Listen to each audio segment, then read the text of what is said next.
আমাৰ ভাৰতীয় জনতা পাৰ্টি নেতৃত্বাধীন মিত্ৰজোঁটে সন্মানীয় বিধায়ক ৰঞ্জিত কুমাৰ দাসৰ নামটো প্ৰস্তাৱ কৰিছে। মনোনয়ন পত্ৰ দাখিল কৰা হৈছে। ভাৰতীয় জনতা পাৰ্টি, অসম গণ পৰিষদ আৰু BPF প্ৰস্তাৱ আৰু সমৰ্থন কৰিছে। আজি কোন কোন আছিলে মনোনয়ন? আজি পীযুষ হাজৰিকা ডাঙৰীয়া আছিলে, শৰণ বড়ো ডাঙৰীয়া আছিলে, কেশৱ মহন্ত ডাঙৰীয়া, মানৱ ডেকা, সমন্বিতে কেউটা দলৰ নৱনিৰ্বাচিত বিধায়কসকল উপস্থিত আছে। যদি বিৰোধীয়ে যদি মনোনয়ন পত্ৰ দাখিল নকৰে তেতিয়াহ'লে বিনা প্ৰতিদ্বন্দ্বিতাৰে জয় হোৱাৰ সম্ভৱ?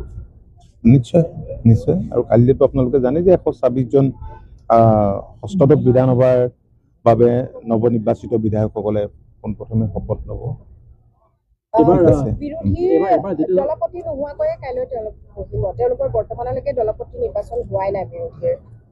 পূৰ্বতে বিৰোধী দলপতি হ'বৰ কাৰণে যিমান নাম্বাৰ লাগে সিমানটো পোৱাই নাই। তথাপি নতুন নিয়ম মতে তেওঁলোকে পাৰিব বুলি আমি জানিছোঁ। আপোনালোকে দেখিছেই ৰিজাল্টে কি ক'লে আৰু ৰিজাল্টৰ আগত তেওঁলোকৰ ভাষ্য কি আছিল। চাওক, মুখ্যমন্ত্ৰী ডাঙৰীয়াই আজিও কৈছে তেখেতে যে UCC আনিব এইবাৰ ফাৰ্ষ্ট ছেশ্যনতে, যিটো কথা সদনৰ মজিয়াত কৈছিল যোৱা কাৰ্যকালত মুখ্যমন্ত্ৰী হিচাপে, আৰু সেইটো কাৰ্যকৰী কৰিবলৈ গৈ আছে।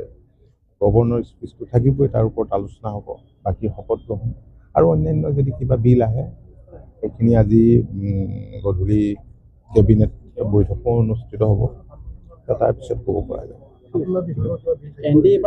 মোৰ বিভাগৰ এতিয়ালৈকে আজি গধূলি কেবিনেট হোৱাৰ পিছত আমি সঠিকভাৱে এনেবোৰ কথা ক'ব পাৰিম। ঠিক আছে।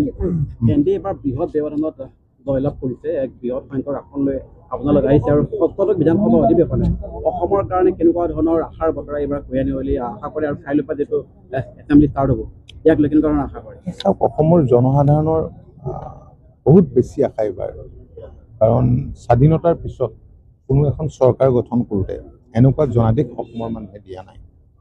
আৰু এই জনাদেশৰ পৰা এটা কথা প্ৰমাণ হৈছে যে যোৱা সময়ছোৱাত NDA কাৰ্যকালত BJP নেতৃত্বাধীন মিত্ৰজোঁট চৰকাৰৰ সময়ত আৰু বিশেষভাৱে